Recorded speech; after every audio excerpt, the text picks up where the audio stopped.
203 কোনো সময় এক গড়ও থাকতে পারে না। যেমন সাব অর্ডিনেটিং ক্লোজ আর কোঅর্ডিনেটিং ক্লোজ তারা মনে করবে 203 তারা এক গড়ও বইতো না। এক্সাম্পল হিসাবে আপনারা একবার সিম্পল জিনিসগুলো এক্সাম্পল হিসাবে দিলাম, আপনারা তো দেখাইয়া দিছি কিভাবে। এখন আমি কিছু এক্সাম্পল দেওয়ার জন্য যে ফার্স্ট এই 6টা সেন্টেন্স আমরা শিখা দরকার। তো ফার্স্ট যে সেন্টেন্সটা হলো গিয়া কমপ্লেক্স সেন্টেন্স।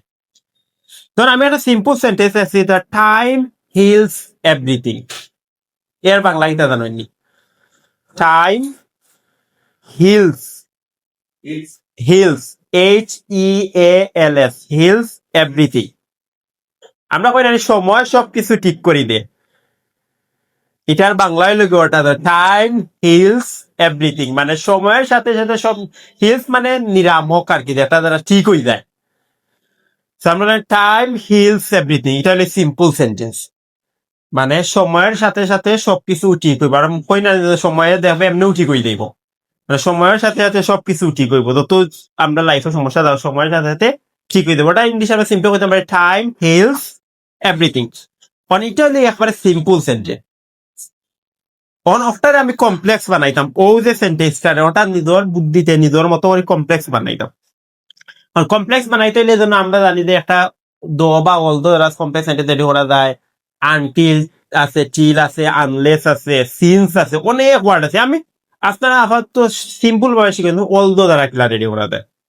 অল দো মানে কি জানিলে যদিও, মানে আমি যদি কই কিতা অল দো টাইম হিলস এভরিথিং, মানে কিতা যদিও সময় সবকিছু ঠিক করে, কথাটা এটা শেষ নি।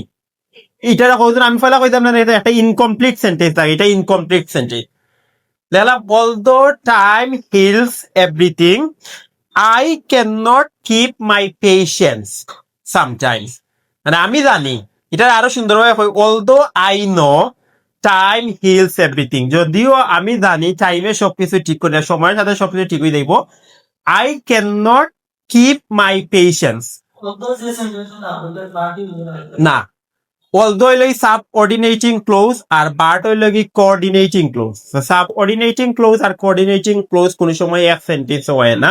আর এটা আমরা আরো সারে এটা আমরা আরো সারে একটু ফানি ভাবে কইতা, যাতে আমরা সারা জীবন মনে থাকে। যখন আমরা ইন্টারও পড়তাম সারা কইছে যে 203 কোন সময় এক গড়ও থাকতে পারে না। যেমন সাব অর্ডিনেটিং ক্লোজ আর কোঅর্ডিনেটিং ক্লোজ তারা মনে করবে 203 তারা এক গড়ও বইতো না, যদিও বাংলায় আইও।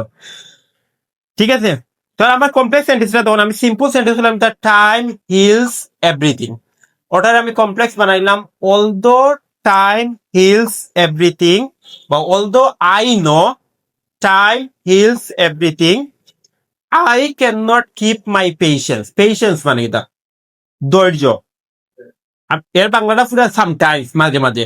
পুরাটার বাংলা কিটা দাঁড়ায়, যদিও আমি জানি টাইমেও সময়ের সাথে সবকিছু ঠিক হয়ে যাবো, মাঝে মাঝে আমি আমার ধৈর্য ধরে রাখতে পারি না। এটা আমরা লাইফও স্বাভাবিক হয় নানি।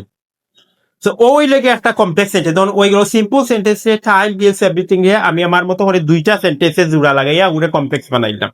এরপরে আমরা একটা কম্পাউন্ড বানাইতাম, একবারে সিম্পল। ধরুন কম্পাউন্ড সেন্টেন্স আমরা যখন বানানি তাই তখন আমরা অলদো বয় না, এন্ড বা বার্ড বয় সেন্টেন্স অনুযায়ী একটা পজিটিভ সেন্টেন্স একটা নেগেটিভ সেন্টেন্স। আমরা প্রথম সেন্টেন্সটা কি ধরলাম টাইম কিলস এভরিথিং, সময়ে সবকিছু ঠিক করিলে।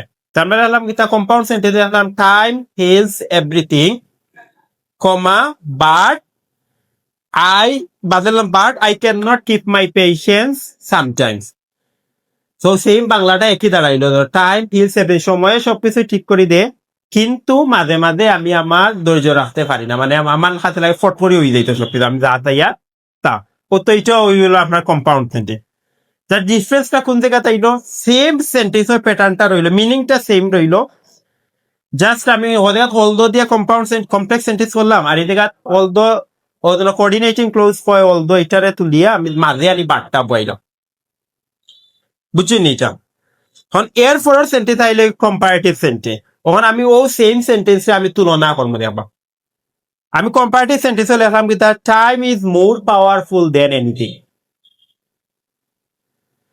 টাইম হিজ তো মেইন সাবজেক্টটা টাইম দিন আনি, তো আমি ওদের এত করে কম্পারেটিভ বললাম টাইম ইজ মোর পাওয়ারফুল, ও কম্পেয়ার করিয়া মোর পাওয়ারফুল মানে বেশি শক্তিশালী দেন THN দেন এনিথিং অন্য যে কোনো কিছু থাকি ও তো এটাও কম্পারেটিভ সেন্টেন্স এগুলো সাবজেক্টটা সেম ও টাইমও রয়েছে এখনো এটা ক্লিয়ার হয়েছে নি তখন আমরা ওটা যদি কন্ডিশনাল সেন্টেন্স করি ও সেম সেন্টেন্সটারে আমি কন্ডিশন দিয়া করতাম মানে শর্তমূলক সেন্টেন্স করতাম আমি লিখলাম কি তা if you can keep patience if you can keep patience মানে কি যদি তুমি ধৈর্য রাখতে পারো টাইম উইল হিল এভরিথিং সব সময়ে সব কিছু ঠিক করে দিব সেম মিনিং রয়েছে নানি জাস্ট দুইটা সেন্টেন্স আমি সেন্টেন্সটা লম্বা করলাম আর কি বুঝা যায় সেন্টেন্সের দেখুন আমার সেন্টেন্সের উপরে আয়ত্ত আছে বা সেন্টেন্সের উপরে আমার দক্ষতা আছে ওতে আমি সেম সেন্টেন্স গুলারে আমি বিভিন্ন ভাবে রেডি করতে পারি আর